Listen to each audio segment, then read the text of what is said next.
हरियाणा के मालवा गांव के पुलिस स्टेशन के सामने किसी की लाश फेंकी गई थी। पुलिस के लिए यह पता लगा पाना मुश्किल था कि ये लाश किसकी है और इसे क्यों मारा गया है। लेकिन एक बात तो पक्की थी, ये हत्या जिस किसी ने भी की हो, लाश को इस तरह से पुलिस स्टेशन के सामने फेंकना उसकी सोची समझी साजिश थी। तो क्या हत्यारा पुलिस को कोई चुनौती देना चाहता था? कौन था ये शख्स जिसकी हत्या हुई थी? आखिर इसे किसने और क्यों मारा था? आइए देखते हैं हरियाणा की एक दिल दहला देने वाली कहानी।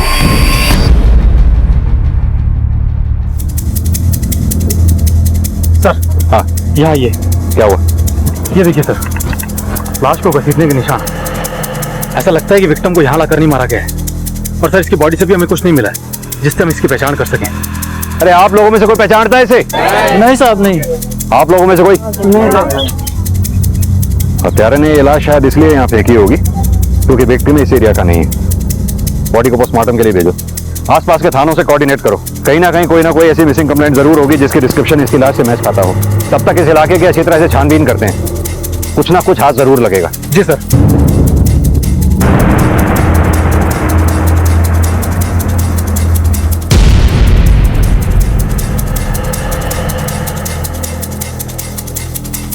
तुम सही कह रहे हो। इसे मारा कहीं और गया और लाकर पुलिस स्टेशन के सामने फेंक दिया गया।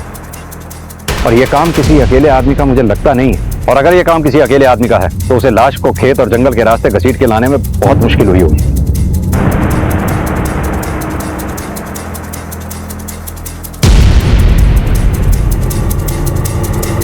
सर, वहाँ पत्ते पे खून के निशान लगे। आप ये देखिए सर।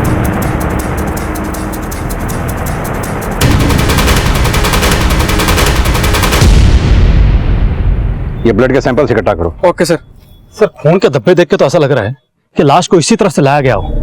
मलिक, ये जंगल और खेत खलियान का इलाका तो यहाँ आकर खत्म हो गया। यहाँ से अपने पुलिस स्टेशन तक की दूरी करीब 1.5 से 2 किलोमीटर की होगी। मान लो हत्यारा यहाँ से लाश को लेकर घुसा और पुलिस स्टेशन तक घसीट कर ले गया तो उसे खासी मेहनत करनी पड़ी होगी। लेकिन सर, लाश को 2 किलोमीटर तक घसीट के ले जाना, और वो भी ऐसी लाश जिसे ले जाने में तकलीफ हुई हो, कोई भी हत्यारा इतनी मेहनत क्यों करेगा? जो इंसान एक जिंदगी को खत्म कर सकता है वो 2 किलोमीटर तो क्या 5 किलोमीटर तक भी लाश को घसीट कर ले जा सकता है। सवाल वो नहीं है। सवाल ये है कि उसने लाश को पुलिस स्टेशन के सामने ले जाके क्यों फेंका? वो कहीं और भी तो ठिकाने लगा सकता था उसको। सर, शायद ये हत्यारा जानबूझकर ऐसा चाहता हो कि हम इस लाश तक जल्द से जल्द पहुंचे। तो तुम्हारे कहने का मतलब ये है कि लाश तक हम नहीं, लाश हम तक पहुंची है। ऐसी बेनाम लाश जिसके बारे में हम उतना ही जानते हैं जैसे कि एक कोरा कागज। इस लाश के बारे में पता करना इतना आसान नहीं होगा।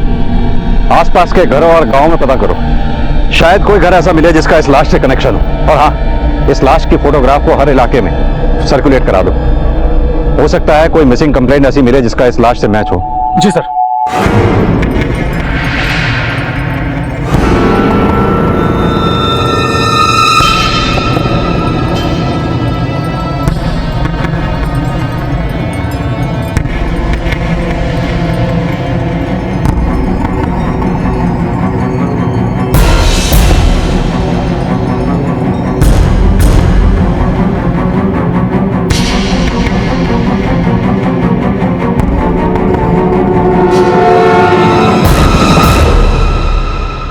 हाँ भाई, यहाँ आसपास से 30-32 साल का लड़का लापता है क्या? पतला सा, कुछ मालूम है उसके बारे में? क्या हुआ साहब, क्या बात हो गई? हमने पास ही के जंगल में लाश मिली उसकी। साहब, मेरा भाई भी सुबह से ना दिखा है। कहाँ गया तुम्हारा भाई? कुछ बता के गया है? यहाँ वहाँ घूमे हैं साहब। दिमाग से थोड़ा कमजोर से है, कभी इस गली में कभी उस गली में, न जाने कहाँ होगा साहब, किसी को ना मालूम। इस फोटो को पहचान सकते हैं आप?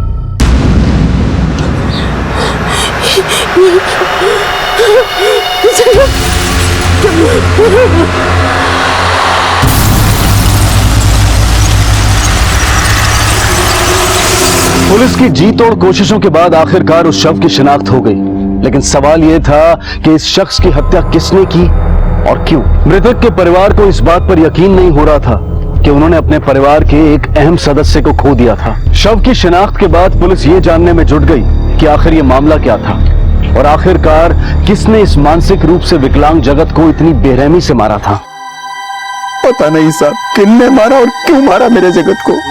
अरे मेरा बेटा किसी का बुरा कर ही नहीं सकता था, इतनी समझ ही कहाँ थी उसमें। मतलब? अरे साहब, देखने में बड़ा जरूर था, उसका दिमाग भी कमजोर था। बिल्कुल 10-12 साल के बच्चे की तरह बर्ताव था उसका। ले मेरी बारी है, मैं खेलूंगा। ले आज साढ़े खिलाते किसी कम। क्यों नहीं खिलाते, मैं खेलूंगा, समझ गया के? अरे ला मेरी बारी है, ला। ओए मेरी बारी है। यहाँ पे सिर्फ हम लोग खेलते हैं, हम किसी को ऐसे नहीं खिलाते। जाओ जाओ अपने दोस्तों के साथ खेलो। जाओ जाओ जाओ जाओ जाओ खेलो अपने दोस्तों के वरना साथ। कौन खिलाओ? नहीं। तो देख फिर, कोई कौन खेल रहा है? कोई कौन खेल रहा? कोई कौन खेल? नहीं खिलाएंगे। कौन खिलाओ? नहीं खिलाएंगे, जाओ। मन्ना कौन खिलाओ ना?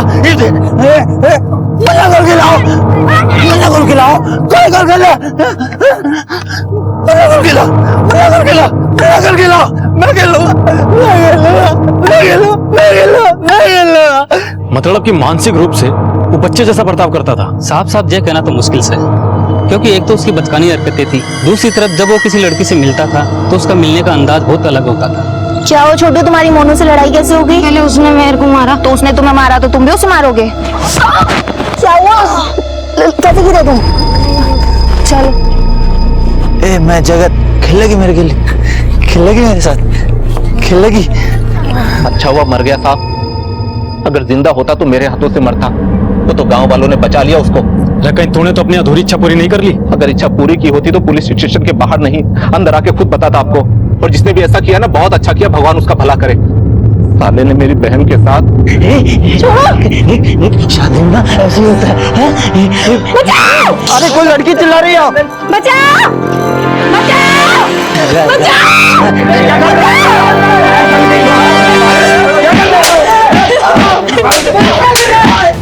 अरुण भैया, वो जगत सुमन को छेड़ा। जगत, काजल, काजल, काजल, काजल, बहन को छेड़ता है। यही काट दूंगा तुझे, यही काट दूंगा, यही काट दूंगा।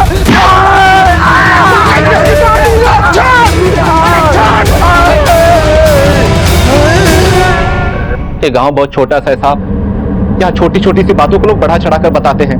तो उस बात को तो लोगों ने ऐसा फैलाया कि आज तक किसी ने मेरी बहन के साथ शादी तक नहीं की। एकदम बावड़ा था, कुछ भी करे था। पता नहीं इसको पागल खाने में भर्ती क्यों ना किया उन लोगों ने। और कोई खास बात जो आपने नोटिस की हो? उसका भाई भरत डॉक्टर बन के आया था शहर से, और शहर से आने के बाद उसका ब्याह यहाँ हो गया। भरत के ब्याह के बाद जगत घर में रहने लग गया, और जब भी घर से निकलता तो लोगों से यही कहता फिरता कि उसका ब्याह किसी गुड़िया से हुआ। ऐसा क्यों कहा करता वो? पर कौन थी ये गुड़िया? पता नहीं साहब, अब पागल की बात पे कौन ध्यान देवे। और ये भरत की बीवी कहाँ है? वो तो बहुत पहले छोड़ के चली गई थी। एक बात तो साफ है, जगत की दिमागी हालत ठीक नहीं थी, जिसकी वजह से कोई भी उसका गलत इस्तेमाल कर सकता था। सर कहीं ऐसा तो नहीं कि जगत की इन्हीं हरकतों की वजह से किसी शख्स ने जगत को अपना निशाना बना लिया? उसकी कुछ हरकतें से तो लोग परेशान हो चुके थे सर, और कुछ बातें तो बड़ी अजीब सी है। ये जितने भी लोग खुलेआम ये कह रहे हैं कि वो जगत को मारना चाहते थे उसकी हरकतों की वजह से, मुझे नहीं लगता इनमें से किसी ने उसको मारा होगा। लेकिन सर अचानक भरत की शादी होने के बाद जगत का घर से कम निकलना भी किसी और ही इशारा करता है। मलिक, ये जगत के मौत की गुत्थी इतनी आसानी से सुलझने वाली नहीं है। जो पेड़ हम देख रहे हैं इसकी जड़ें बहुत दूर हैं, और जब तक इन जड़ों को हम खोद नहीं लेंगे ना, हमारे हाथ कुछ लगने वाला नहीं है। सर ये यहीं पास ही में रहता है, इसे जगत के बारे में कुछ पता है? क्या पता है जगत के बारे में?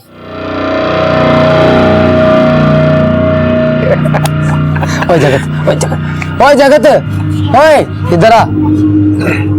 और भाई कहाँ जा रहा है? अच्छा सुन, हमने एक नया बहुत अच्छा खेल निकाला है, खेलेगा तू? नया खेल? क्या है?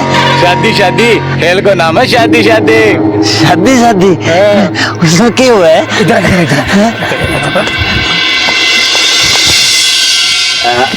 ये देख, मजा आ रहा है? मजा आ रहा है? तेरे को करना है ऐसा?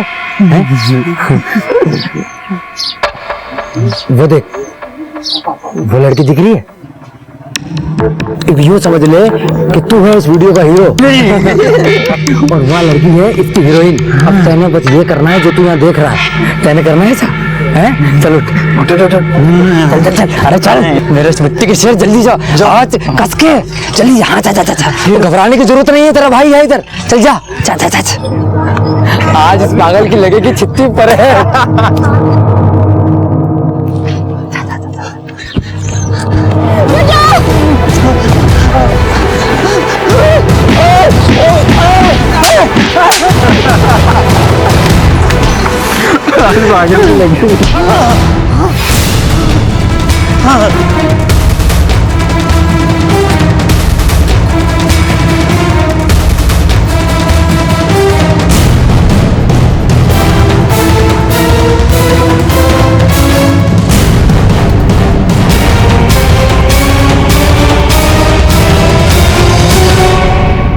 सर, मैंने तीनों से अच्छे से पूछताछ की है।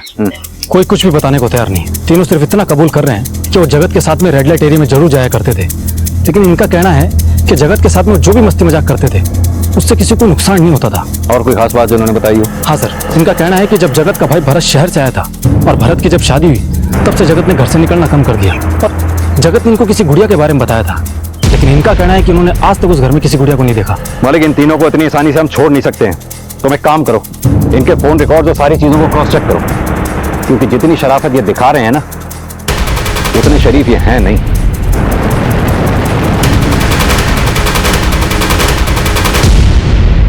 साहब, भरत जगत का छोटा भाई से अभी अभी शहर से डॉक्टरी करके आया से। जगत अगर किसी की बात सुनता था तो सिर्फ भरत की। भरत उसने मंदिर लेके जाता था, अच्छी अच्छी बातें बताता था। साहब, भरत की वजह से जगत को हम तीनों लड़कों से मिलने से रोक पाए थे। और गुड़िया, इसका तो नाम सुना ही होगा आपने, इसका क्या राज है? गुड़िया कुछ नहीं साहब, बस जगत के दिमाग का एक छलावा था। हाँ साहब, वो खुद ही औरतों के कपड़े पहन के अपनी ही बीवी की होने की नकल किया करता था। तो हमें लगा कि ऐसा करने से अगर वो शांत रहता है और दूसरों को नुकसान ना पहुंचाए तो ऐसा करने से हम उसे ना रोकते थे। लेकिन तुम तो अपनी बीवी को भी नहीं रोक पाए। उसे रोकना मुमकिन ना था साहब, उसे जगत से प्रॉब्लम थी, इसीलिए वो घर छोड़कर चली गई।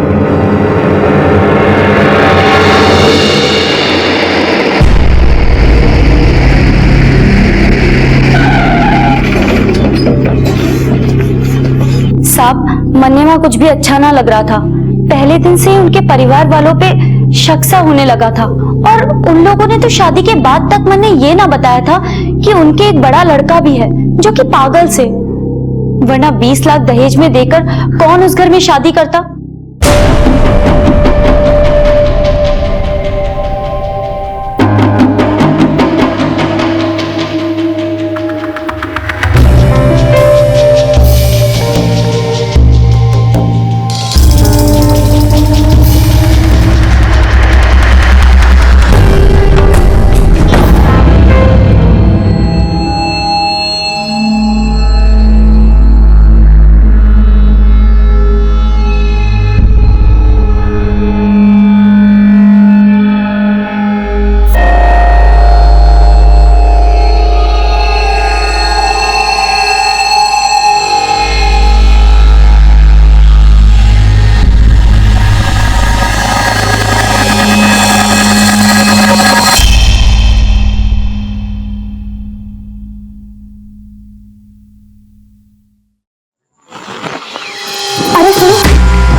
अरे सुनो, क्या है?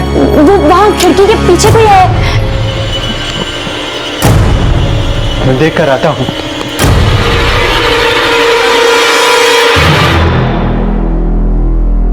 अरे डरने की कोई बात ना है, जगत भैया थे, पता नहीं कैसे आज बाहर निकल आए। कभी कभी उनको दौरे पड़ते हैं। बाहर निकल आए मतलब? और दौरे किस चीज के पड़ते हैं? चंदा, उनकी दिमागी हालत ठीक नहीं है। और ये क्या, आज के दिन ये सब तू सोच रही है? अरे आज तो हमारी सुहागरात है।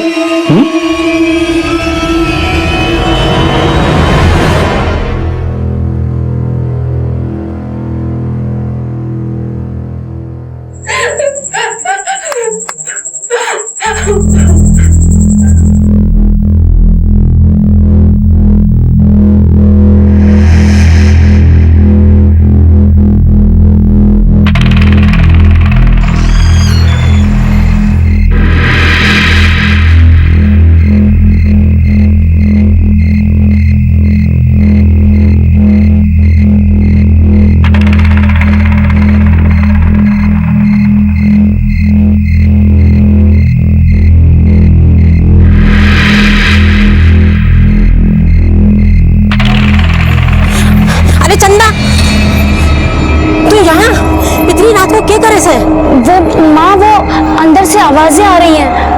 अरे तू परेशान ना हो, अंदर जगत भैया है, उनको ऐसे दौरे पड़ते हैं, मैंने बोला था ना। ना ना, अंदर से किसी औरत की चीखने की आवाजें आ रही थी। अरे चंदा, अंदर भैया ही है, अक्सर ऐसा होता है। तू नहीं है ना, इसलिए तुझे ऐसा लग रहा है। चल हाँ, कमरे में चलते हैं, चल। जा बेटा, तू सो जा, जा।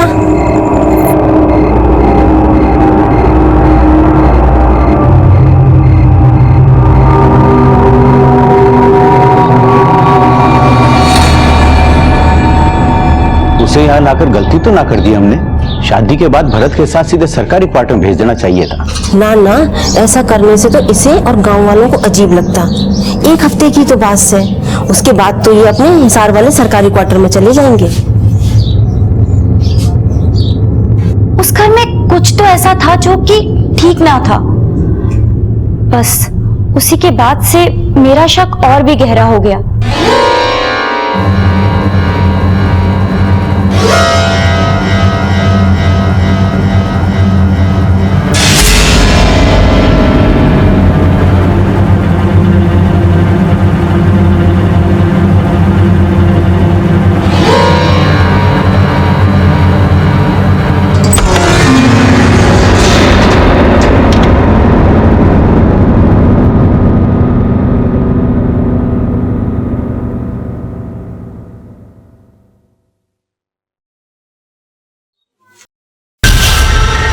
गुड़िया, मदद।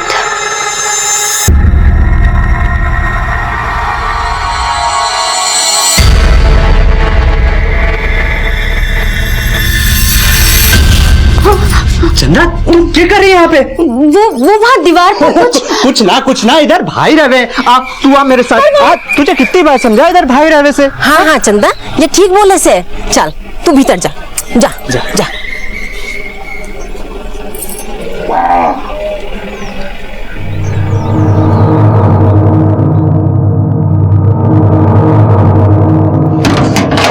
साहब, जब मैं वहां गई तो मैंने साफ साफ दीवार पर देखा था, वहां किसी ने नाखून से लिखा था गुड़िया मदद। लेकिन साहब, जब मैं वहां दोबारा गई तब वहां ऐसा कुछ भी ना था। और ये बात मैंने अपने पति को भी बताई थी। मैं कसम से बोलूं हूँ, मैंने वहां दीवार पर गुड़िया मदद लिखा देखा है। चंदा, के गुड़िया गुड़िया लगा रखा है तने? अरे आप हमारी बात पर विश्वास क्यों ना करो हो? ठीक है, चल अंदर जाकर देख कर आते हैं, उसके बाद ही तन्ने मन के वहम दूर होगा। चल। हाँ चलो। कहाँ लिखा है? अरे यही तो था। यही, पर अब कहाँ गया?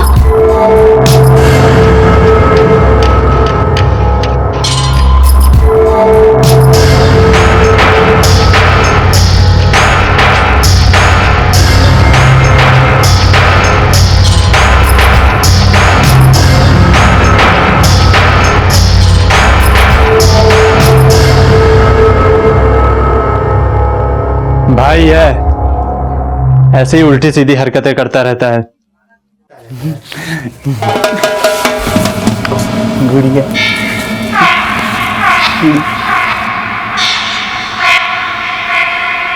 ये सब क्या हो रहा था, मेरे कुछ समझ ना आ रहा था। मैंने जानने की कोशिश भी की पर कोई फायदा ना हुआ। और फिर उसके बाद मैंने वो घर छोड़ दिया और यहां चली आई।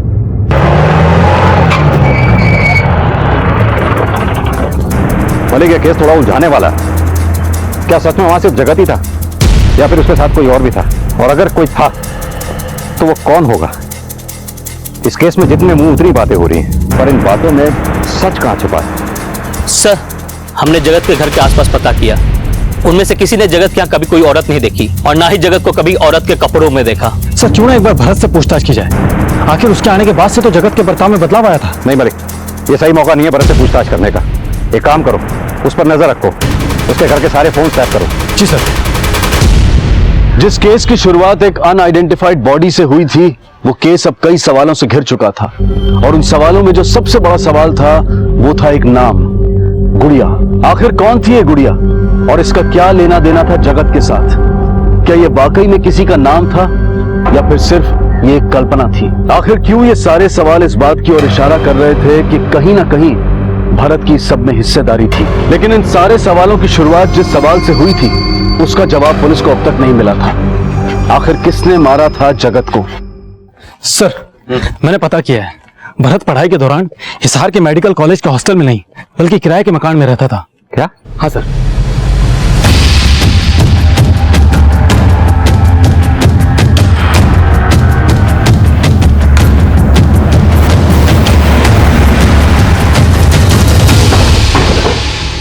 हाँ सर, ये मेरा ही घर है और भरत यहाँ किराए पे रहता था। और आप? सर, पास ही में मेरा एक और घर है, मैं वहाँ रहता हूँ। वैसे उसके साथ उसकी बीवी भी रहती थी। पक्का वो उसकी बीवी ही थी? हाँ सर, संध्या नाम था उसका, लेकिन वो आपस में हमेशा लड़ते रहते थे। और कुछ जो आप उनके बारे में जानते हो? हाँ सर, एक दिन संध्या को मैंने सड़क पर किसी आदमी से लड़ते हुए देखा था। वहाँ पूरे गांव के सामने मेरी इज्जत की वाट लगाकर तुम यहाँ ऐश कर रही है। और उस दिन उन दोनों के बीच में झगड़ा भी हुआ था। भरत, पैसे चाहिए घर के लिए। अभी मैंने 10 दिन पहले तुझे दिए थे पैसे, 7,000 रुपए दिए थे ना मैंने। 7,000 में क्या होता है भरत? क्यों नहीं होता है? पहले तो होता था। भरत, नहीं होता है। क्यों नहीं होता है? 1 महीने में खत्म हो चुके पैसे। वो कितने पैसे चाहिए तुझे? चिल्ला मत। कौन था वो आदमी जिसके साथ उसका झगड़ा हुआ था? ये तो मालूम नहीं और ना ही कभी मैंने पूछा। अच्छा, आप हमारे स्केच आर्टिस्ट को उस लड़की का हुलिया बता सकते हैं? हाँ सर, जरूर। हाँ साहब, जे सच है कि मेरी पहले भी एक शादी हो चुकी थी।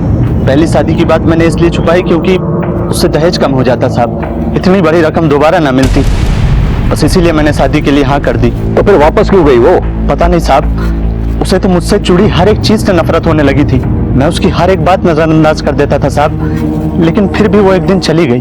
भरत, मेरे साथ रह नहीं सकता। अरे मेरी बात, तू मुझे कहीं लेके नहीं जाता। कहाँ जा रहा? के नहीं देता। तू जा कहाँ? कपड़े नहीं लाके देता मुझे। तू छोड़ मुझे। सुन मेरी, तू मेरे साथ लायक ही नहीं है।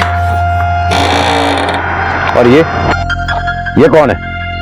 संध्या इसे कैसे जानती थी? इस आदमी को तो मैं पहली बार देख रहा हूँ। मुझे संध्या ने कभी नहीं बताया इसके बारे में।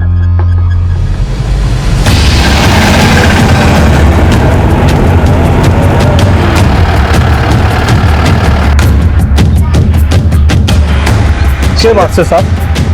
संध्या का घर यही है? जी नहीं, जिस संध्या की आप बात कर रहे हैं वो हमारे लिए कब की मर चुकी है। सरपंच के बेटे से शादी होने वाली थी साहब उसकी। अब तो ये कहते हुए भी शर्म आती है कि वो हमारी बेटी है।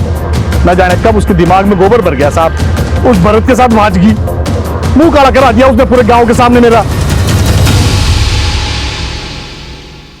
इसे पहचानते हैं आप? ये तो हरीश है साहब। इसकी फोटो लेके क्यों घूम रहे हैं आप? इससे ही तो संध्या की शादी होने वाली थी। छोरी तो संभालने न जाती तेरे से, मुंह उठा के रिश्ता लेकर चला आया। भाई शेखर, अब ये 3 लाख रुपए तो तने देने ही पड़ेंगे। 3 लाख? पर शादी तो हुई ना है। ये भी टेंट तंबू का खर्चा कौन देगा? तुम्हारी लड़की की गलती की सजा हम क्यों भुगते हैं? पैसे ना थे, मजबूर में जमीन बेचनी पड़ी। न जाने कौन मनुष्य घड़ी में पैदा हुई थी। ना वो हमारी बहन है, ना इस घर की बेटी।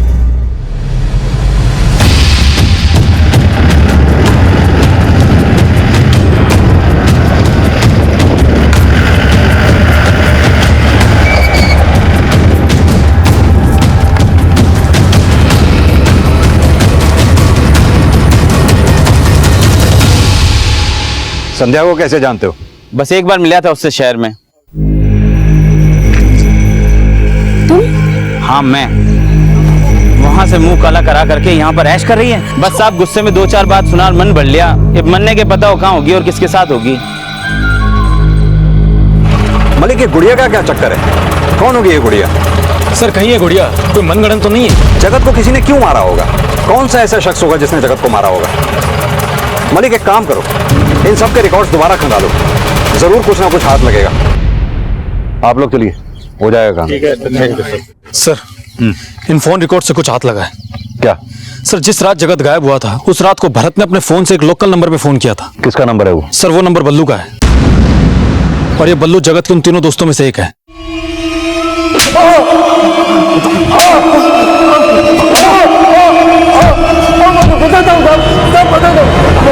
बता, किसने मारा जगत को? मैंने मारा साहब। तो फिर किसने मारा?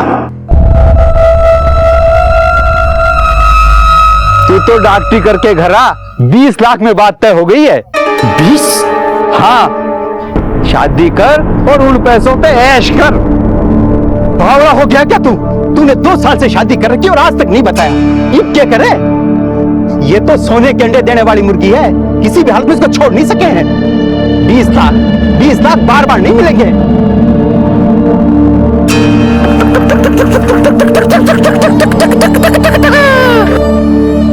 एक काम कर, लेके आ उसे, देखते हैं क्या करना है।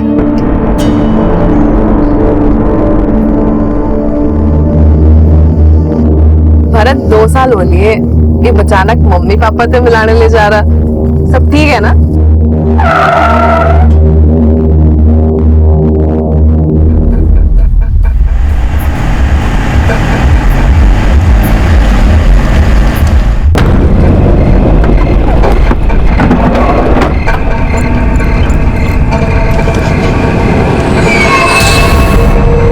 उठाओ जल्दी से।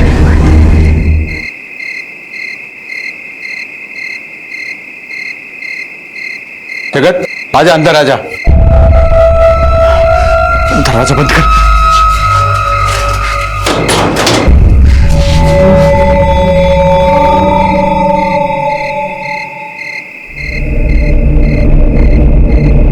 या ना आज से तेरी गुड़िया से तू ना इससे शादी खेल सके, इतने कोई ना रोके वो। लुगाई बनेगी या शादी के लोग। मैं शादी करूं? बब्बू, मैं इसका हस्बैंड बनूंगा। तू कहीं बनेगी तू मेरी? मैं तेरा हस्बैंड। शादी कर लेंगे हम। शादी कर लेंगे, ठीक है? चलो सब।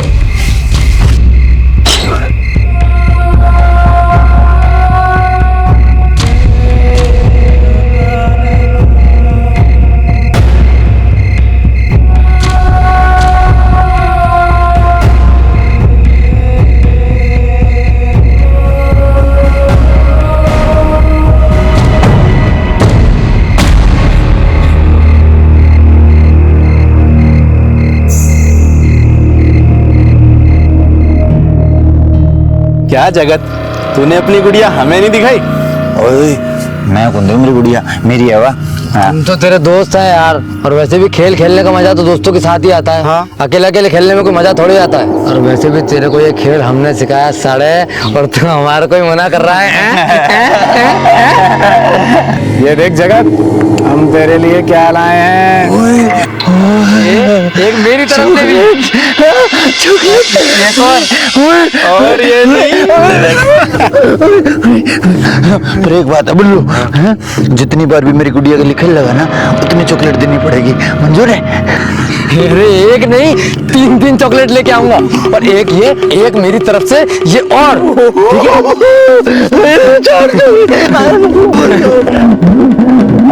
अब ना सरताज ऐसा करते हैं कि पहले ना गुड़िया के साथ मैं खेल लेता हूँ, ठीक है? तो चॉकलेट का, ठीक है? हाँ खेल।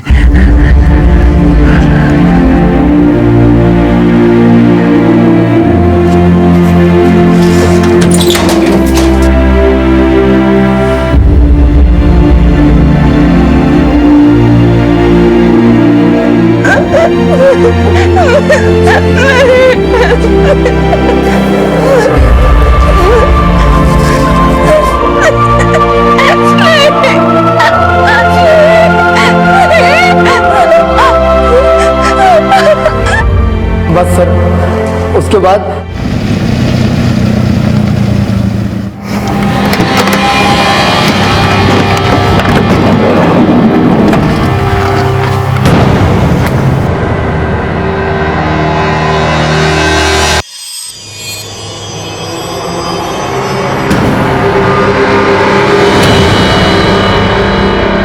तो फिर संध्या कहाँ है?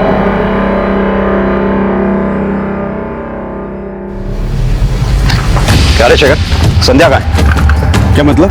देख, ज्यादा चालाक बनने की कोशिश मत कर, हमें सब पता चल चुका है। देख, अभी भी सच सच बता दे, वरना तू हमारा स्टाइल जानता ही है। सर, मैंने इस बारे में कुछ नहीं पता। ये ऐसे नहीं बताएगा, लेके चलो इसे।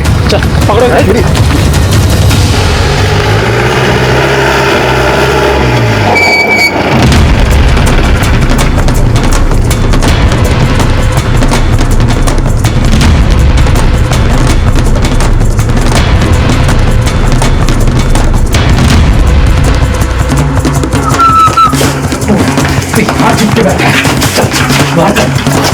मैंने कुछ नहीं किया साहब, मैंने कुछ नहीं किया साहब। बता साहब, बता बता कहाँ है संध्या? बता बताओ साहब, बताओ साहब।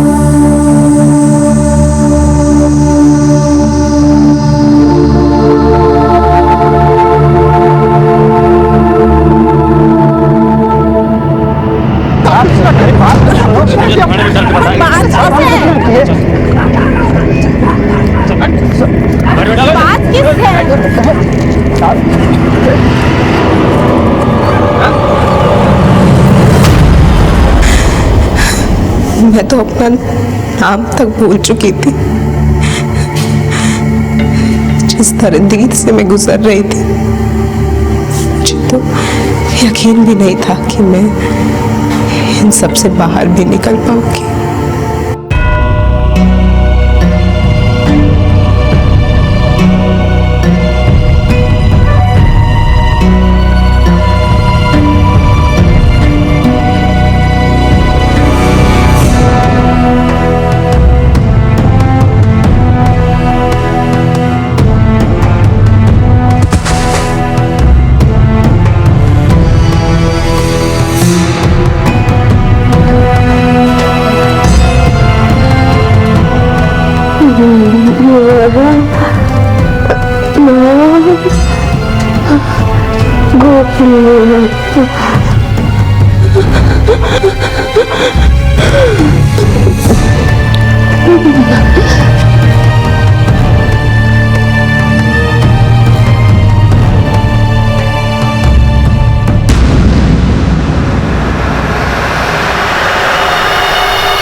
और चॉकलेट मिलेगी तो और घना मजा होगा और मजा आएगा। सारे रोज चॉकलेट खाऊंगा, सारे शादी शादी खेलेंगे। बल्लू कितनी चॉकलेट देगा मेरे को? बल्लू 1 2 कितनी चॉकलेट देगा भाई? है तो कल लूंगा 4 नहीं 8 चॉकलेट ले 4 नहीं।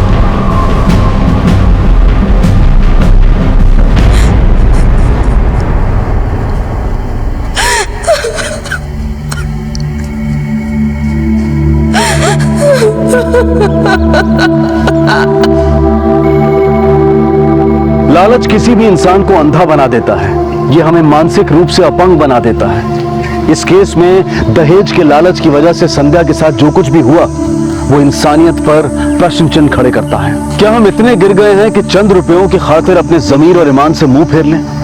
लेकिन गलती सिर्फ उनकी नहीं है जो इस विकृत सोच के साथ जीते हैं, गलती हमारी भी है जो हम इन्हें बढ़ावा देते हैं। क्या हम ये मामूली सी बात नहीं समझ सकते कि जिस रिश्ते की बुनियाद एक फायदे के लिए रखी जा रही है, उस रिश्ते का भविष्य कैसा होगा? बेशक हमारे देश की कई बेटियों ने न सिर्फ देश में बल्कि विदेशों में भी अपनी पहचान बना ली है, लेकिन हम फिर भी इस बात को नकार नहीं सकते हैं कि भारत के कई प्रदेशों में औरत की पहचान सिर्फ मर्द के इस्तेमाल और उनके मनोरंजन की चीज बनकर रह गई है। जरूरत है कि हम अपने बेटों को औरतों की इज्जत करना सिखाएं और उन्हें इस बात की शिक्षा दें कि लड़के और लड़कियां बराबर हैं और उनमें फर्क मात्र बायोलॉजिकल है। अगर रामचरण ने खुद औरतों की इज्जत करना सीखा होता और यही सीख अपने बेटों को दी होती तो जो संध्या के साथ हुआ वो कभी ना होता और ना ही जगत की जान जाती और साथ ही चंदा की जिंदगी भी खराब होने से बच जाती।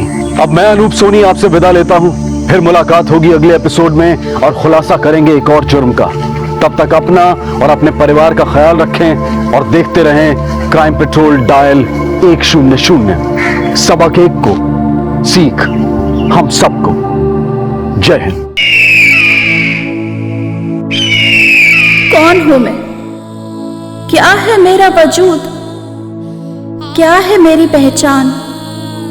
किसी की बेटी, किसी की बहन, किसी की बीवी, या फिर एक जिस्म जिसे नोचने को तैयार है चील, कौवे और भेड़िए।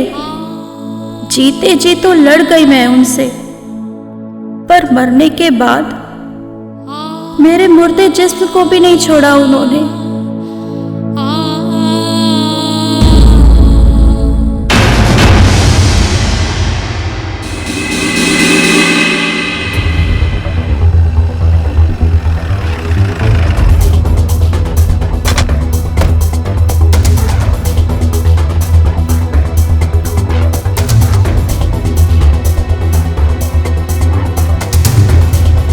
देखिए सर, लाश तो पूरी सड़ चुकी है, हड्डियां तक छूट रही है। बॉडी को पोस्टमार्टम के लिए भिजवाओ और आसपास का पूरा एरिया सर्च करो। Okay sir.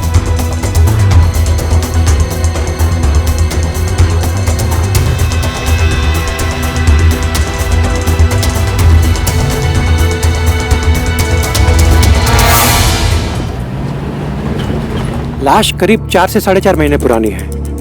लड़की का कद 5 फीट 7 इंच है और उम्र 22 से 23 के बीच। मौत की वजह? पहले सर पे किसी रोड से वार किया गया था, स्कल टूटी हुई है और उसके बाद गला घोटकर मर्डर किया गया। स्ट्रैंगुलेशन के मार्क्स हैं गले पर। डेड बॉडी के साथ किसी ने बलात्कार किया है। आप श्योर हैं इस बात को लेकर? जी हाँ, क्योंकि प्राइवेट पार्ट्स पे जो हमें इंजरीज मिली है वो एंटीमोर्टम नहीं, पोस्टमार्टम है।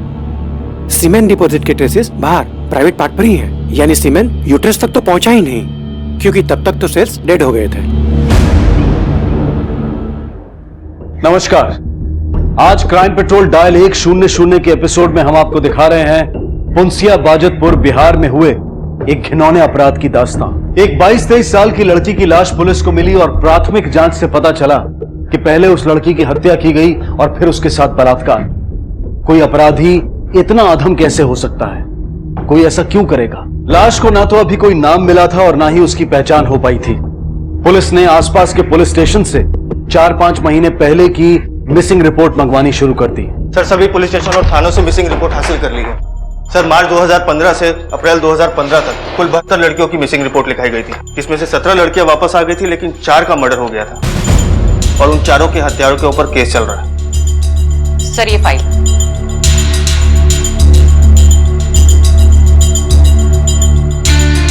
लतिका, तुम्हारी हाइट कितनी? 5.3। और पाठक तुम्हारी? Sir, 6 feet. तुम्हारी पत्नी की? तकरीबन 5 फीट 3 इंच। पाठक, जिस लड़की की डेड बॉडी मिली है उसकी हाइट है 5 फीट 7 इंच और हमारे यहाँ इतने ऊंचे कद की लड़कियां बहुत कम मिलती हैं। पाठक, एक काम करो, जिन लड़कियों की मिसिंग केस की फाइल अभी तक क्लोज नहीं हुई है उनके परिवारों से पता करो ऐसी कितनी लड़कियां हैं जिनकी हाइट लगभग इतनी है। सिर्फ उन्हीं परिवारों को शिनाख्त के लिए बुलाओ। मुझे लगता है अब इस लड़की का कद ही इस केस को सुलझाने में हमारी मदद करेगा। लाश काफी गल चुकी थी और अब उसकी पहचान हो पाना मुश्किल था। पुलिस ने अनुमान लगाया कि हो सकता है कि लड़की की मिसिंग कंप्लेंट ना लिखवाई गई हो, इसलिए उन्होंने खबरियों के नेटवर्क को काम पर लगा दिया। 5 गांव से 5 लड़कियों के गुमशुदा होने की खबर मिली, लेकिन उनमें से सिर्फ 3 लड़कियों का कद लाश से मैच करता था। अब जांच का दायरा सिमटकर उन 3 परिवारों तक आ पहुंचा था। क्या उनमें से कोई शिनाख्त कर पाएगा इस लाश की? ये चूड़ियां हमें लाश के हाथों से मिली थी। आप पहचानते हैं इसे? आपकी बेटी की है? नहीं साहब, न तो ये चूड़ियां हमारी बिटिया के हैं और न ये लाश। नहीं साहब, हमारी बहन लंबी जरूर थी पर ये नहीं हो सकती। ठीक है, आप लोग जा सकते हैं। वो तीसरी फैमिली का क्या हुआ? सर, तीसरी फैमिली एक ड्राइवर की है, नाम है फिरोज। उसकी बीवी लापता है, अभी पटना गया हुआ है, देर रात तक लौटेगा, कल सुबह तक थाने आ जाएगा।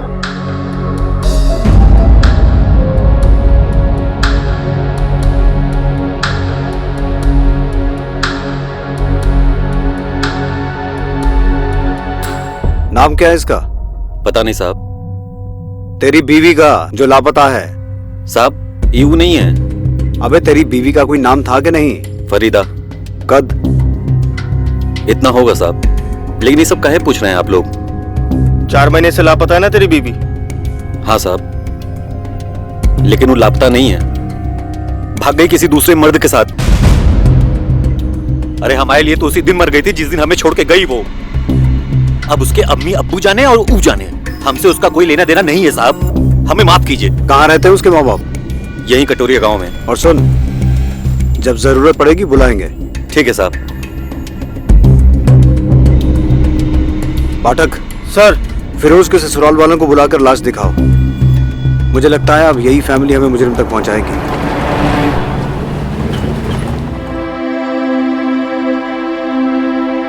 सर। सर मुन्ना। हमने सुना है आपकी बेटी लापता है। आपकी बेटी लंबी थी, लगभग उसी कद की एक लड़की की सड़ी हुई लाश मिली है हमें। हमारी बेटी नहीं होगी साहब। बिना लाश को देखे कैसे कह सकते हो कि तुम्हारी बेटी नहीं है? आओ। इस लाश की हाइट तकरीबन 5 फीट 7 इंच है। आपकी बेटी की हाइट भी इतनी थी ना? हमारी समझ में कुछ नहीं आ रहा साहब, कैसे पहचाने हम इसको? आप इन चूड़ियों को पहचानती हैं? नहीं। ठीक है, आप दोनों बाहर बैठिए।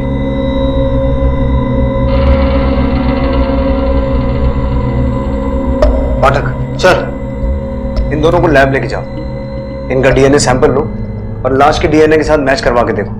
और हाँ, ये लाश जिस बोरी में मिली थी उसके ऊपर एक मार्क था, वो भी पता करो आइडेंटिफाई हुआ है या नहीं। सर।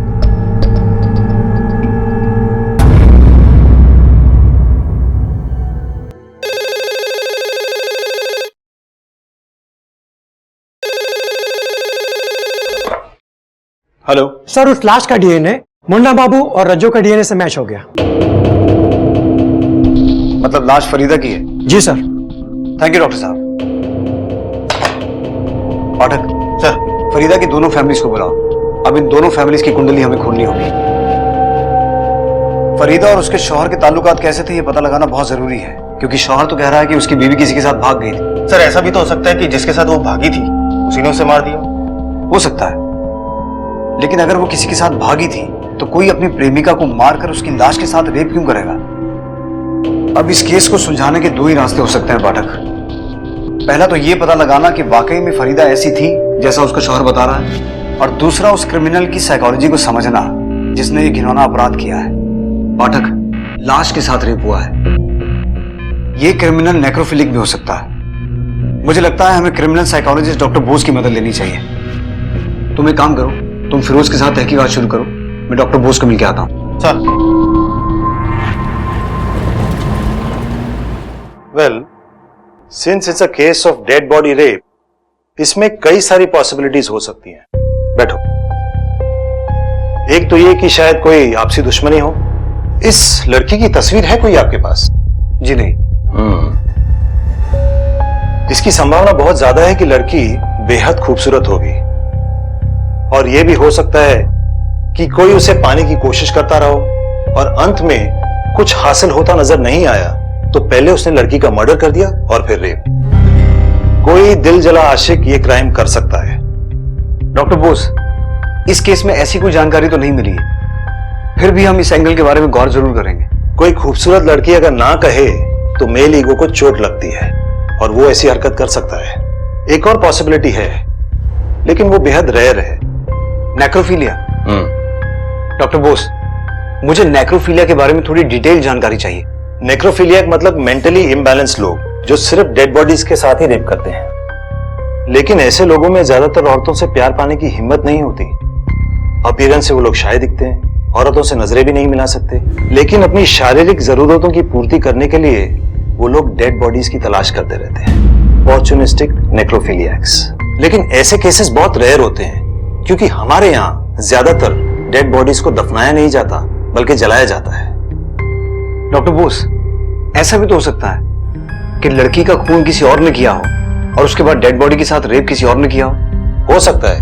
अगर ऐसा है तो आपको एक नहीं दो मुजरिमों को तलाशना होगा, लेकिन इस केस को सॉल्व करने का सबसे अच्छा और आसान तरीका है विक्टिम के बारे में जानना, विक्टिम की पर्सनालिटी के बारे में जानना, क्योंकि विक्टिम की हिस्ट्री ही आपको क्लू दे सकती है कि उसे किसने मारा होगा। इसका मतलब है हमें शुरुआत वहां से करनी होगी जहां से फरीदा की कहानी शुरू हुई, उसके अपने माता पिता के घर से भागने से।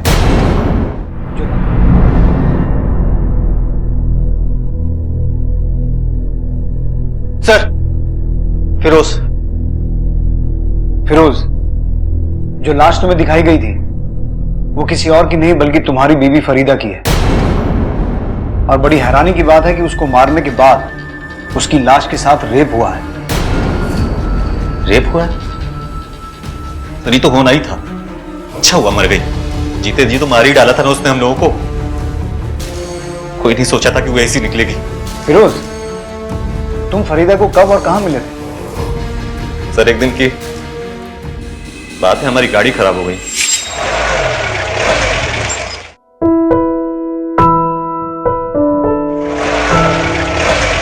हम कुछ मदद करें आपकी? अरे आप क्या मदद करेंगे हमारी? अरे आप गाड़ी स्टार्ट कीजिए, हम धक्का लगाते हैं। क्या बात कर रही हैं? अब आप धक्का देंगी? अरे काहे हम धक्का नहीं लगा सकते? अरे लड़की है पर कमजोर नहीं। चलिए आप गाड़ी स्टार्ट कीजिए, हम धक्का लगाते हैं। देखते हैं। चलिए 1 2 3।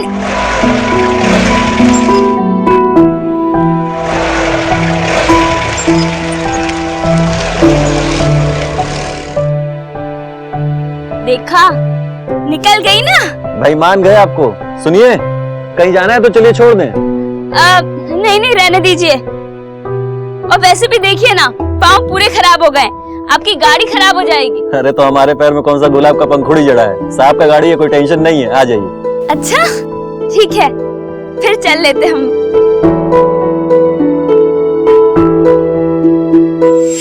बस साहब, उसमें कुछ बात तो थी कि हमारी गाड़ी के पहिए उसकी घर की ही तरफ घूमने लगे, हम दोनों मिलने लगे। इश्क हो गया था साहब उससे। एक दिन हम दोनों ने भाग कर निकाह कर लिया। हम दोनों बहुत खुश थे एक दूसरे के साथ। उसे अपनी लंबाई पे बहुत गुमान था।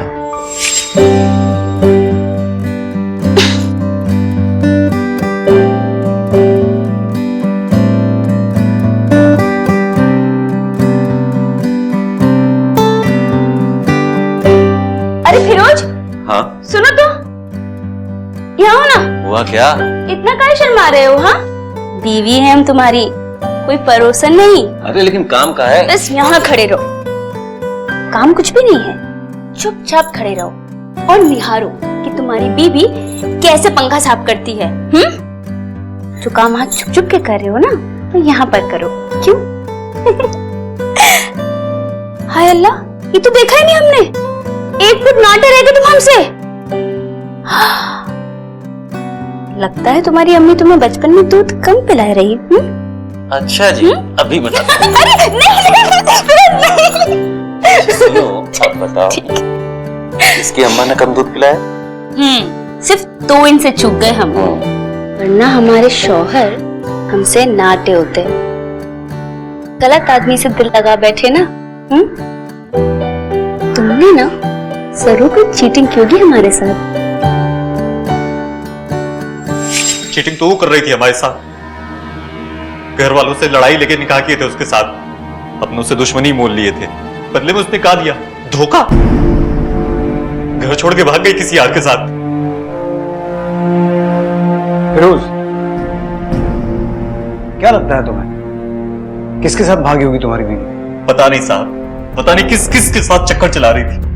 अरे हमारी तो इज्जत ही मिट्टी में मिला के गई। अब कहां मुंह दिखाएंगे साथ वालों को? ठीक है, तुम फिलहाल जा सकते हो। पाठक सर, इस फरीदा को समझने के लिए अब उसके माँ बाप से मिलना होगा, क्योंकि शायद उनसे मिलने के बाद इस किरदार का कोई दूसरा पहलू सामने आए।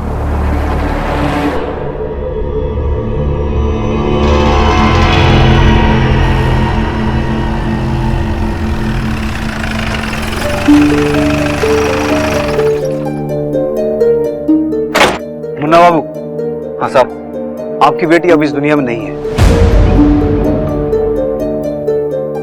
जो लाश आप लोगों ने देखी थी उसका डीएनए आपके डीएनए के साथ मैच हो गया है। इसका मतलब वो लाश फरीदा की ही थी।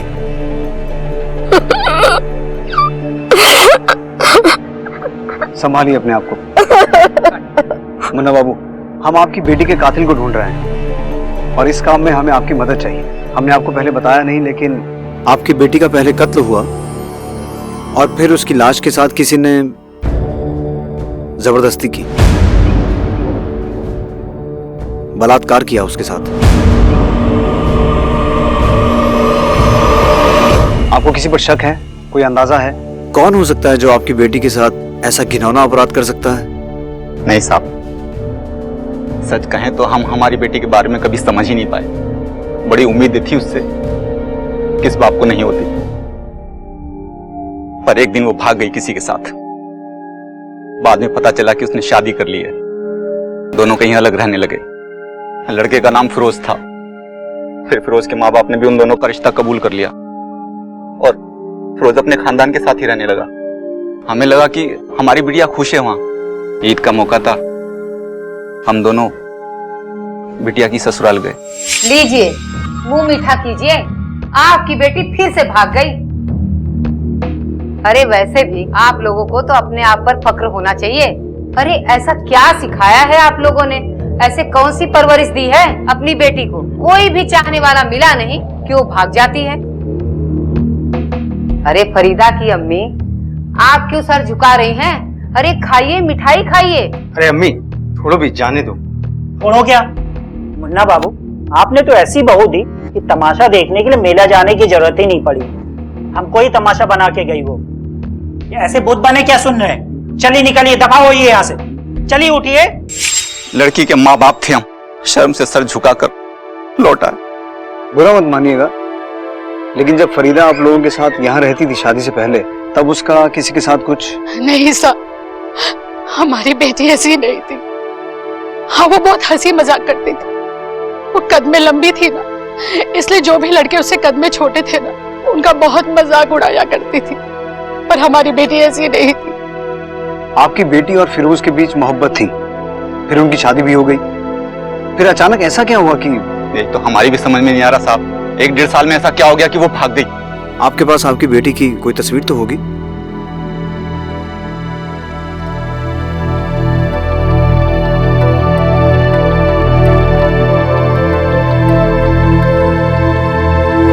शुक्रिया।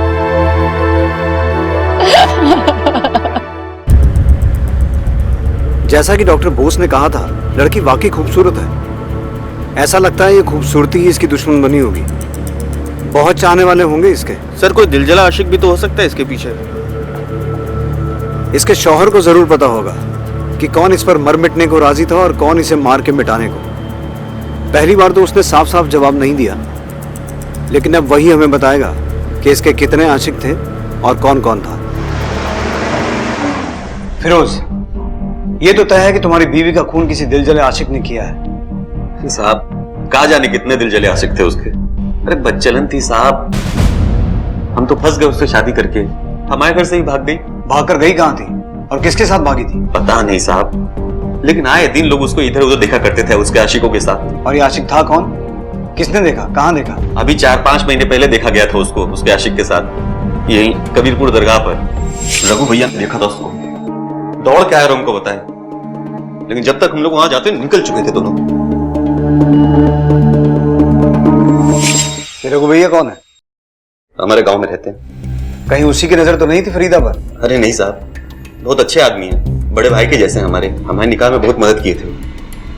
पाठक, दरगाह पे जाके पता करो, पता तो चले ये सच बोल रहा है या झूठ। सर,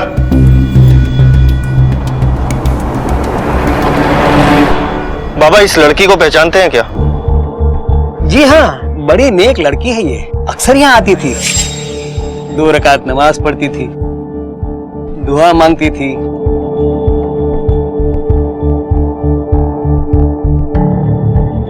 गरीबों को खाना खिलाती थी।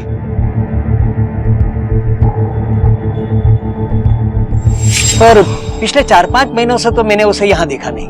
पर हमारी जानकारी के हिसाब से तो वो यहाँ किसी के साथ आती थी। जी, अपने शोहर के साथ आती थी या फिर अकेले। इसे पहचानते हैं? जी हाँ, यही तो उसका शोहर है, फिरोज नाम है इसका।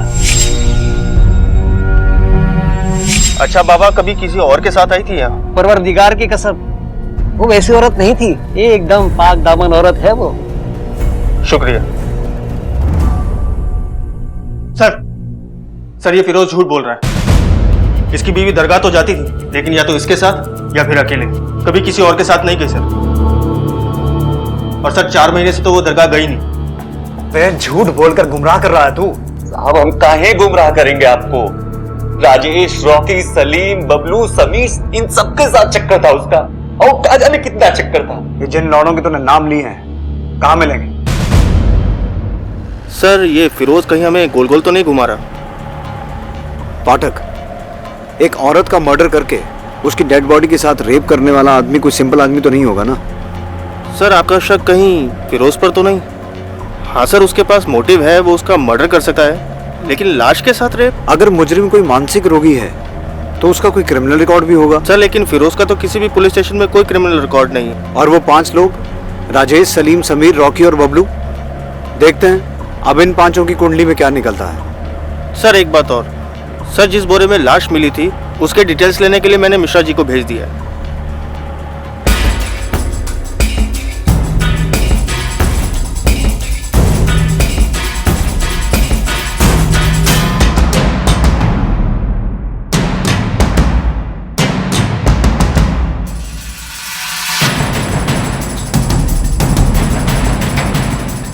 रॉकी ना पत्ते वो तेरा पेरी करता है। चुप लोतले, हरदम रोते ही रहता है। अरे पुलिस! साहब, पत्ते खेल रहे थे, जुआ नहीं खेल रहे थे हम लोग। सिखा मत। राजेश कौन है? ये साहब। तूने फरीदा को आखिरी बार कब और कहाँ देखा था? सब फरीदा भाभी को उनके घर पे। भाभी बोलता है, तेरा चक्कर था ना उसके साथ? अरे नहीं साहब, अम्मा कसम, हमने तो बस एक बार उनके हाथ की बनाई फिरनी खाई थी, बस उसके बाद तो मैंने देखा भी नहीं साहब। जब से वो गायब हुई तब से कहीं देखा? नहीं साहब, कहीं नहीं देखा। राजेश झूठ मत बोल, फिरोज ने हमें बताया कि तू उससे मिलता था। साहब वो झूठ बोल रहा है, सारा हमको वो। तुझी को क्यों फंसा रहा है? कोई तो वजह होगी ना। गायब होने से पहले उसको मैं फिरोज के साथ लड़ते हुए देखा था। हमारे वजह से घर में कौरा मचा है, हमारे वजह से? मत खुलाओ तुम हमारा। अरे तो तू ही बता ना, वही रात कव्वाली जाने के लिए क्यों मिली जब हम घर पे नहीं थे? किसके साथ गई थी तू? जब तुम साहब के साथ में गाड़ी लेके जाते हो, रात कहाँ बिताते हो ना, एक मालूम नहीं है का हमें? अशफाक भाई सब किससे बताया तुम्हारे? हमारा हाथ मत लगाना हम पे, बाकी जनानियों की तरह कमजोर नहीं है हम।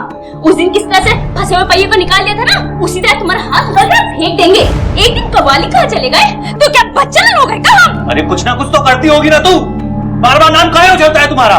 बस इतनी परेशानी है, इतना ही शक है तो काहे ना तलाक ले लेते हमसे?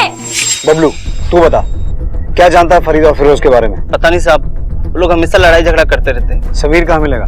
समीर से पूछताछ करके कोई फायदा नहीं, वो तो कभी किसी औरत की तरफ नजर भी उठाकर नहीं देखता था। उसका किसी साथ क्या चक्कर होगा साहब? पाठक सर, समीर को उठा के लेके आओ और इन सबका पार्सल थाने भिजवाओ। सर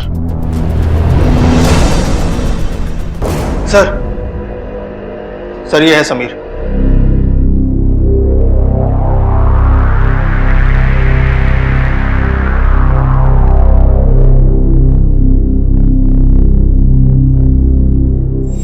अपीयरेंस से वो लोग शायद दिखते हैं, औरतों से नजरें भी नहीं मिला सकते।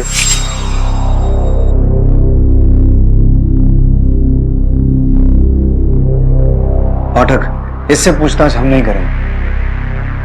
तो फिर कौन करेगा सर? समीर, समीर नाम है ना तेरा? बैठ।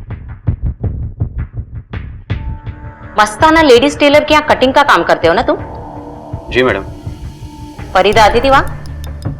हाँ। नीचे क्या देख रहा है? नजरें मिलाकर बात कर। खूबसूरत थी ना वो? जी जी नहीं मैडम।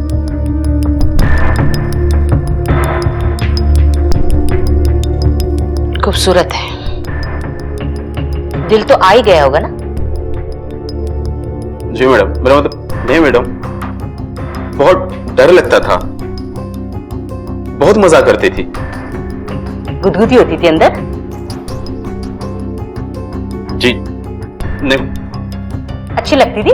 जी नहीं मैडम, अक्सर कपड़े सिलवाने आया करती थी तो नाप मुझे ही लेना पड़ता था। डॉक्टर बोस ने जैसा कहा था ये बिल्कुल वैसा ही है। और बहुत छेड़ती थी। एक दिन वो मेरे दुकान पर आई। अरे कैसे हो लाजू जी? अच्छा लाजू जी, अब एक काम करिए, फटाफट से हमारा माप ले लीजिए। वो कहा है ना सलवार कमीज सिलवानी है। जी वो मास्टर जी नहीं है। अरे मास्टर जी नहीं है तो क्या हुआ, आप तो है ना, जल्दी से माप ले लीजिए हमारा। वो आपने वो फिल्म देखी है जो नई आई है, ओ ऐश्वर्या राय की? हाँ, उसमें कैसी कुर्ती सिली है, बस डिट्टो ऐसी सिलवानी है हमें।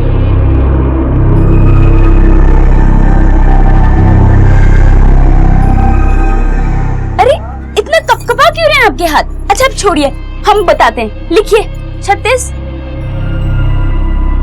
क्या हुआ लाजू जी? जी वो आप लाजू जी मत बोला करिए, सब बाद में बहुत हंसते हैं। ओए होए, तो क्या छुई हुई बोले आपको? हाँ, आपकी ना शादी करवा देनी चाहिए। एक बार शादी हो जाएगी ना फिर सब सही हो जाएगा। वैसे लाजू जी, आपकी शादी लड़की से करवाएं या फिर? अच्छा अच्छा ठीक है, लेकिन सिल के रखिएगा, मैं बाद में आती हूँ। इसलिए खून कर दिया तूने फरीदा का? खून? क्या कह रहे सब आप? भला मैं खून क्यों करूंगा? सिर्फ खून ही नहीं, खून करने के बाद लाश के साथ रेप किया तूने। रेप? हेलो, हाँ एक मिनट सर, मिश्रा जी का फोन।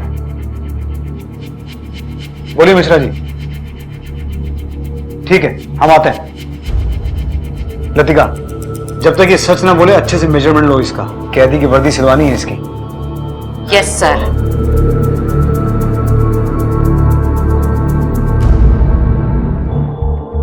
जी सर, ये बोरी तो हमारे क्या की है, लेकिन इसमें लाश कैसे आई ये मैं कैसे बता सकता हूँ? पुंसिया गांव से कोई आपकी बोरी खरीदता है? नहीं सर। पुंसिया का कोई आदमी यहाँ काम करता है? एक मिनट, हाँ मंडल जरा अंदर आना। कोई बड़ा केस है साहब क्या? फुंसिया गांव से कोई हमारे यहाँ काम करता है क्या? सर वो अपना टेम्पो ड्राइवर रघु वहीं का है। ये रघु भैया कौन है? हमारे गांव में रहते हैं। बुलाओ उसे। सर 2-3 दिन से छुट्टी पे, बीमार है। उसका नंबर और एड्रेस दीजिए, पर याद रहे उसे बताना मत, समझ गए ना? रघु जिस पर फिरोज को बेहद भरोसा था, उसकी क्या भूमिका थी इस जुर्म में? क्या वो शामिल था या फिर उसे भी इस जुर्म की कहानी लिखने वालों ने पुलिस की आंखों में धूल झोंकने के लिए लाकर खड़ा कर दिया था? शक के घेरे में एक मासूम सा दिखने वाला समीर भी था, जिसे पुलिस नेक्रोफिलिक यानी कि लाशों के साथ शारीरिक संबंध बनाने वाला मान रही थी। क्या वो सकुचा सा, सहमा सा मासूम युवक वाकई इस जुर्म का सूत्रधार था?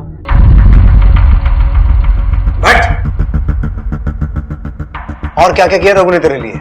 सिर्फ लाश फेंकने के लिए बोरी का इंतजाम किया था या खून में शामिल था वो? क्या कर रहे हैं साहब आप? हम काहे करने लगे खून? रघु भैया ने तो निकाह के वक्त हमारी काफी मदद की थी, वो काहे करेंगे खून? देख फिरोज, तेरी उल्टी गिनती शुरू हो चुकी है। तूने क्या कहा था?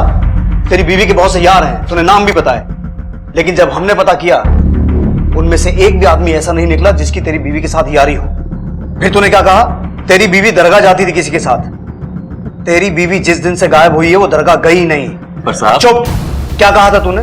तेरी बीवी के साथ झगड़े होते थे, तलाक तक बात पहुंच गई थी। नहीं, तू अपनी बीवी पर बदचलन होने का इल्जाम लगा रहा है। पर साहब अशफाक भाईजान ने ही ये बात हमें बताई थी, एक बार नहीं कई बार, कि उसका एक के साथ नहीं कईयों के साथ चक्कर है। तूने जिस जिस का नाम लिया हमने सबकी कुंडली निकलवाई है, एक भी आदमी उसमें शामिल नहीं है। झूठ बोल रहे हैं साहब, ऐसी बात भी कोई कबूल करता है क्या? एक बात बता, तूने अपनी बीवी को देखा कभी किसी के साथ? नहीं साहब। फिर? लेकिन अशफाक भैया ने तो देखा, रघु भैया ने तो देखा। अबे तेरे भैया कहेंगे कि तेरा कान कौवा ले गया, तू कौवे के पीछे दौड़ेगा क्या? पाठक चल, इसके प्यारे भैया अशफाक को उठा के लेके आ। ये केस अब इन दोनों पे खत्म होगा। और याद रखना फिरोज, बहुत घिनौना अपराध हुआ है, एक लाश के साथ रेप हुआ है। सजा तो मिलेगी ही, लेकिन उससे पहले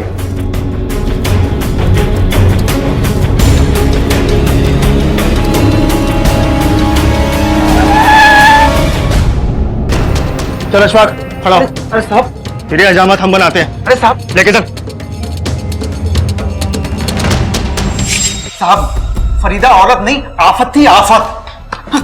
तो उस आफत को तूने रास्ते से हटाया या तूने अपने भाई की मदद की उसे रास्ते से हटाने में? अल्लाह कसम साहब, मैंने कुछ नहीं किया, पर यह सच है कि मेरे छोटे भाई की बीवी की हरकतें कुछ ठीक नहीं थी। अच्छा, जरा हम भी तो सुने। फिरोज जब घर से निकल जाता तो फरीदा भी कहीं गायब हो जाती, देर देर तक घर नहीं आती। आस पड़ोस के लोग तरह तरह की बातें करने लगे, हम सरेआम जलील होने लगे, पानी नाक से ऊपर हो गया था। तब जाके मैंने फिरोज को सच सच बताया। मोहब्बत अपनी जगह, अब वो तेरी बीवी है, नजर रखा कर उस पर। हाँ, जाने क्या क्या किसके साथ करती फिरती है, अब मुझसे बर्दाश्त नहीं होता है। अरे ऐसी बातें तो पहले बताना चाहिए था ना, अब क्यों बता रहे हो? बड़ा भाई हूं तुम्हारा, अच्छा ही लगता है ये सब कहना। कब तक कोई खामोश रहे? एक बार समझाने की कोशिश की तो उल्टा मेरे ऊपर पलट पड़ी, भला बुरा कहने लगी। औरत जात पर लगाम रखना सीख, नहीं तो किसी दिन हम सबके चेहरे पर कालिख पोत कर भाग जाएगी।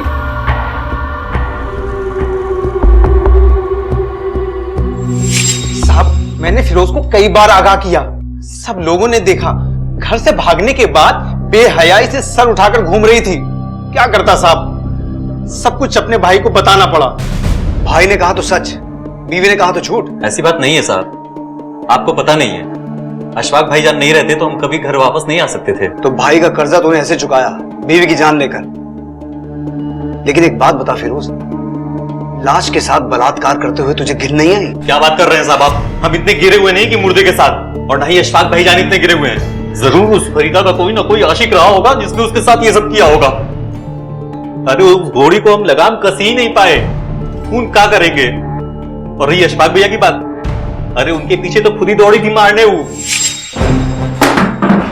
अरे फिरोज, ये कहाँ है? जब कल रात हम घर पे नहीं थे, कहाँ थी तू? काहे बौखला रहे हो इतना?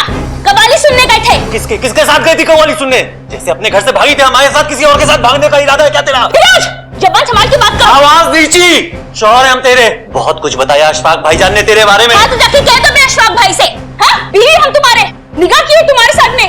कोई घर में पड़ा हुआ पैजामा नहीं कि 4 दिन वो पहन 4 दिन तुम। अशफाक, अरे बाप रे, अब आपको यकीन नहीं आता तो बबलू से पूछ लीजिए। बबलू ने जो बताना था बता दिया है, अब तो सिर्फ ये बता तूने अपनी बीवी को मारा क्यों?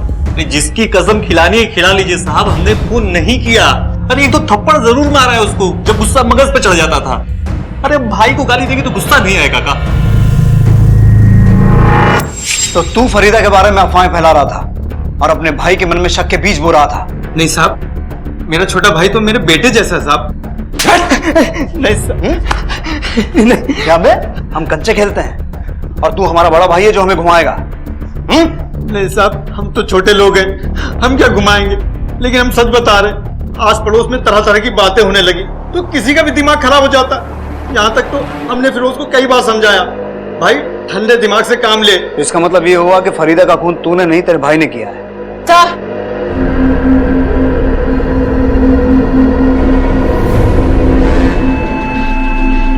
रघु कहाँ छुप के बैठा था? सर, इवनिंग कॉलेज के पीछे बगीचे में। ये और राजेश दोनों दोस्त हैं और दोनों के दोनों हिस्ट्री शीटर। अब इनकी हिस्ट्री के नए पन्ने हम लिखेंगे। मिश्रा जी, आप प्रस्तावना लिखिए, हम आते हैं। जी सर। लतिका जी समीर को जाने दो। जी सर।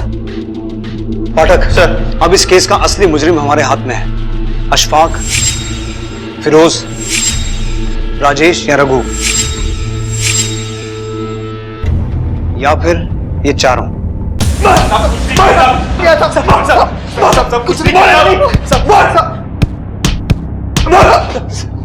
सर, ये अखबार रघु की गाड़ी में से निकला है। ये दुनिया का सबसे बकवास अखबार है, इसे कोई नहीं पढ़ता है, सिर्फ रघु ही पढ़ता है।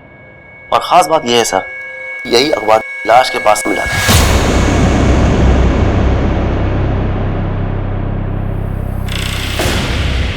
बोलो, क्यों मारा फरीदा को?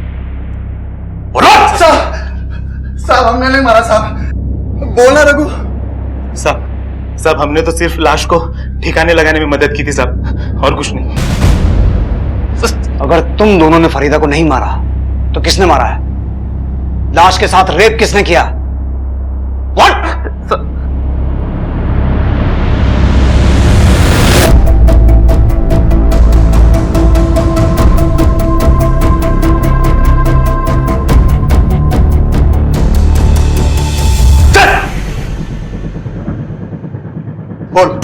इन दोनों में से कौन है?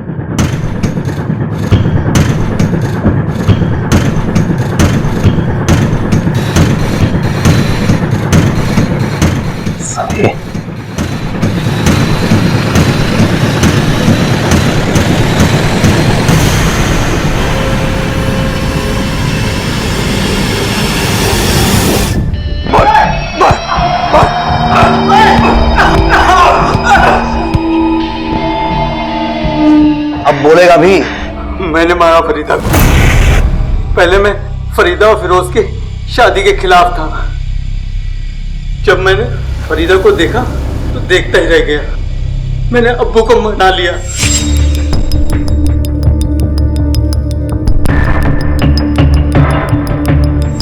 और तुरंत उन दोनों को घर ले आए। मैंने सोचा फरीदा मेरे इस एहसान का बदला चुकाएगी, मुझे करीब आने देगी, लेकिन ऐसा नहीं हुआ। एक दिन मौका पाकर मैंने पीछे से उसे दबोच लिया।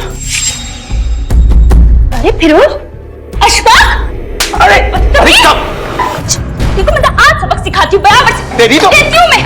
बदतमीज। अरे आज तुम्हें छोड़ूंगी नहीं।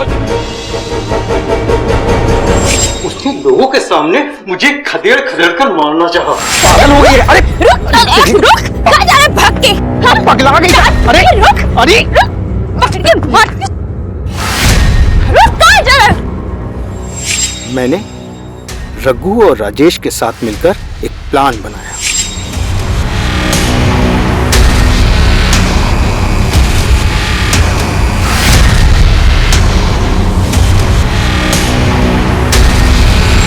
उसे रघु पर बड़ा यकीन था। रघु को उसके पास भेजा।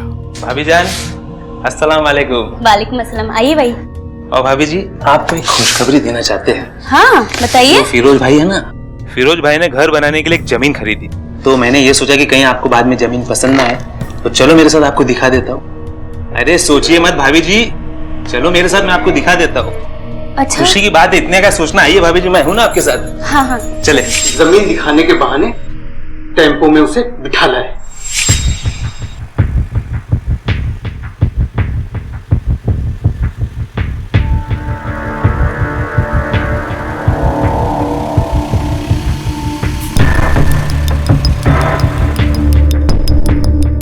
आइए भाभी जी।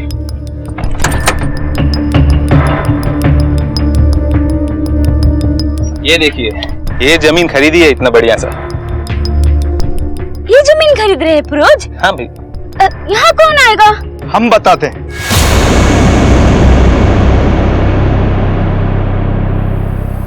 अशफाक, यहाँ से थोड़ी दूर पर है वो जमीन जो तुम्हारे लिए मुकर्रर की गई है।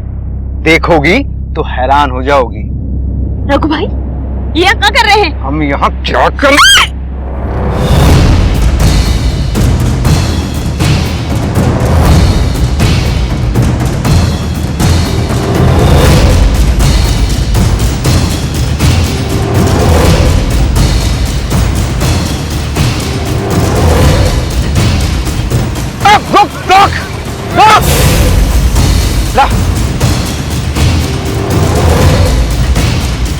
रुक फरीदा, रुक।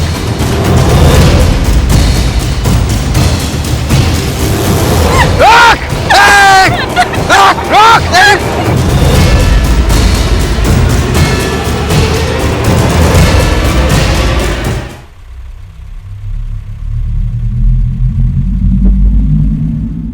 इतने ताने सुने थे नौटे होने के, दिमाग सुलग उठता था। सामने तो लाश पड़ी थी साहब,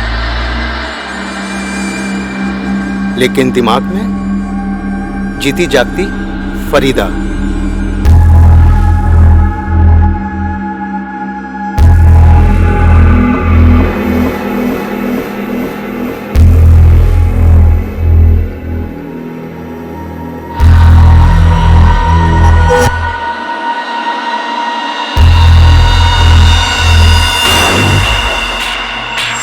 शर्म आती है तुम जैसे आदमी को सामने देखकर। ऐसी चार्जशीट बनाऊंगा तुम्हारे खिलाफ कि जमानत को भी तरस जाओगे।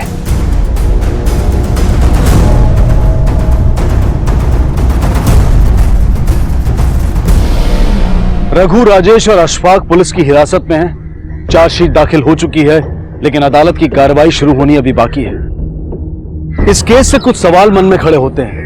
अगर कोई मर्द या औरत बेहद खूबसूरत है और आप उसे चाहते हैं पर हासिल नहीं कर सकते, तो क्या ये वाकई आपकी हार है? क्या हमें किसी की व्यक्तिगत स्वतंत्रता का सम्मान नहीं करना चाहिए? और खूबसूरती कोई बाजार में उपलब्ध वस्तु नहीं है जिसे हम जब चाहे खरीद लें, और अगर खरीद ना सके तो फिर उसे लूट लें। फरीदा के प्रति अशफाक की लालसा ही इस जुर्म की जड़ थी, जिसने ना सिर्फ एक घिनौने जुर्म को जन्म दिया, बल्कि अशफाक ने अपने भाई की शादीशुदा जिंदगी भी तहस नहस करके रख दी। ऐसी भावना, ऐसे विचार जिस दिन भी मन में जागे, उन्हें फौरन मन में ही मसल देना चाहिए, क्योंकि जुर्म पहले मन में पैदा होता है और फिर हकीकत में।